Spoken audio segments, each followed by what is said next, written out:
দই আলু। নতুন আলুর ছোট ছোট আলুগুলোকে একটু সিদ্ধ করে গরম তেলে একটু হলুদ দিয়ে ভালো করে ভেজে তুলে নিলাম। দইয়ের মধ্যে দিয়ে দেব পরিমাণ মতো নুন, হলুদ, কাশ্মীরি লঙ্কা গুঁড়ো, একটু মিষ্টি, ধনে জিরে গুঁড়ো আর একটু হিং। ভালো করে একটা পেস্ট বানিয়ে নিলাম। এরপর কড়াইয়ের মধ্যে ফোড়ন হিসেবে দেব তেজপাতা, কাঁচা লঙ্কা আর একটু মাখন। ফোড়ন হয়ে এলে এই পেস্টটা দিয়ে দেব।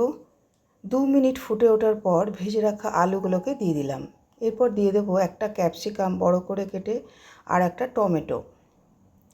এরপর আরও 5 মিনিট ফুটে ওঠার পর দিয়ে দেব পরিমাণ মতো একটু হিং, কসুরি মেথি, জিরে ধনে ভাজা গুঁড়ো। ব্যাস, নাড়াচাড়া করে তৈরি হয়ে গেল দই আলু। আপনারা এটা এমনিও খেতে পারেন, ওপরে ধনে পাতা দিয়েও খেতে পারেন।